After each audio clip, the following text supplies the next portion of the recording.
thanks in no small part to the rage explosion that is Gamergate. The long-running debate on what constitutes a game has intensified in recent weeks, with numerous critics, prominent and otherwise, airing their views on it. It's Jim Sterling who has made perhaps the strangest argument for the everything is a game side.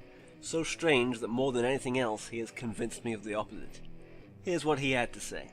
They're sold to gamers, put in gaming spaces, and they are ultimately video games. And as such, they deserve no special treatment. They deserve to be criticised as video games, as bad video games. You're a game, The Path. You're a game, Heavy Rain. You're a game, Dear Esther and Mountain. And I'm going to criticise you as one. That something is presented in the same retail space is irrelevant. The box sets of Simpsons Blu-rays are available right next to the Hollywood blockbusters, but you don't call them both movies. You call the Simpsons movie a movie, but you don't call its episodes a movie. Even if you watch enough of them back to back to occupy the same running time as one, it's still not a movie. For all of Jim's claims of judging these as games, well, you can't judge them as games. Nobody judges them as games except for the people who hate them. That said, Jim does profess a fair amount of dislike for them in that video, so maybe that's why he calls them bad video games, because he's judging them as games.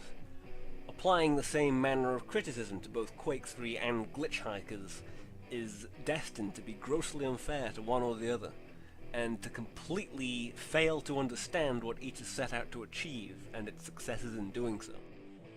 Different formats have to be looked at and evaluated differently. You can't just apply the same metrics to different things.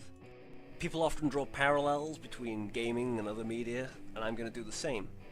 Holding up something like Dear Esther next to something like Half-Life and saying these are both games is like holding up the latest Hollywood blockbuster next to an episode of a cartoon series and saying these are both movies.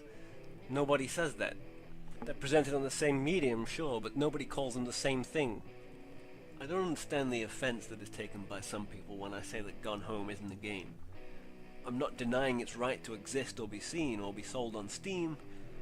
I'm not shitting on it by saying it's not a game any more than I'm shitting on comics by saying they're not books. Why is the term game being held up as something that Gone Home has to be in order for it to matter?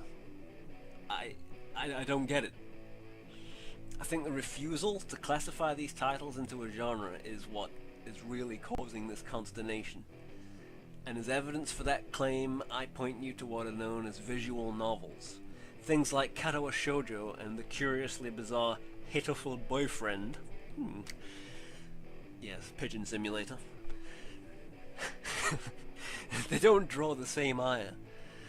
The reason they're not getting that hate is because they've successfully labeled themselves. They're not games, they're visual novels. They're not thrusting themselves onto the same stage as Killzone or StarCraft and shouting, I'm just as important as you are.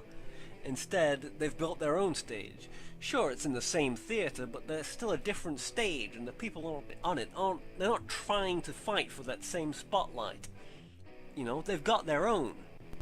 You could argue that Gone Home is a hidden object game. It's in 3D, which most of them aren't, but it's still basically about finding objects in an environment and getting a story in return for doing so. Nobody has ever raised a stink about hidden object games, and no one even complains that they call themselves hidden object quote-unquote games. It's because they have that label, and they've effectively separated themselves from the core gaming world rather than demanding to be a part of it, that they don't get that hate. However, I have to ask who's making that demand for these games to be part of the core gaming world? Is it the developers themselves, or the press? I think it's the press, because multiple developers have said that their product is not a game. But they get people like Jim Sterling insisting, no, you are a game. One thing I notice about these hidden object games is that none of them have Metacritic scores. These don't even seem to get reviewed by the gaming press, which leads me to think that the press have arbitrarily decided these games aren't games. But Gone Home is? Are they not the same thing? Is a non-game only a game when it's framing itself as some avant-garde piece of art? Or some subversive narrative? If that's the case, I've got to accuse you journos of being fucking posers. Do the press feel they can't review something that quote-unquote isn't a game? I'm pretty sure there are plenty of movie critics who'll talk about TV. They're separate things, but you can still share the same space so long as the distinction is made, surely. Gone Home and the Stanley Parable, these are not games. Someone needs to give them a label and it needs to stick.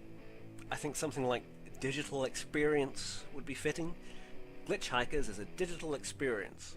Proteus is a digital experience. That sounds good to me. I think having them labeled that way would even change my perception of them for the better.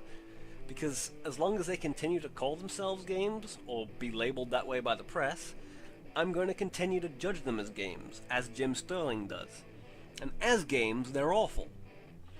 But as digital experiences, I can't deny that Glitch Hikers is an experience, and as an experience, it's interesting in that it succeeds in putting you in the mindset of that 2 a.m. drive in which nonsense babbled out just to pass the time seems to take on strangely deeper meanings.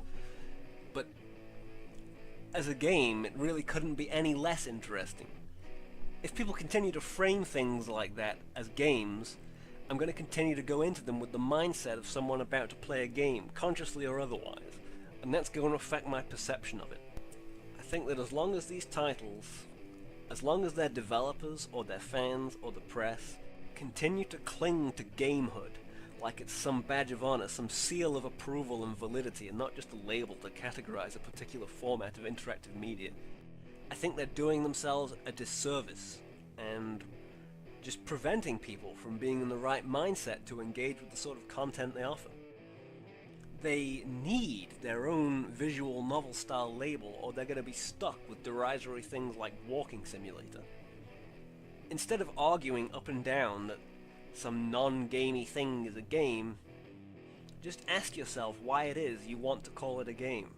Because all I see is people holding up the word game like a trophy, and acting that if they can't have that trophy, they can't be cool. It's not a trophy, it's just a label. Errant Signal spent 12 minutes waffling on with Ivory Tower babble about how he doesn't want games to be constrained, when I have to ask, why does he feel the need to constrain himself to games? Why is game the only word people want to use for digital interactive media? It's stupid. Not everything is a game.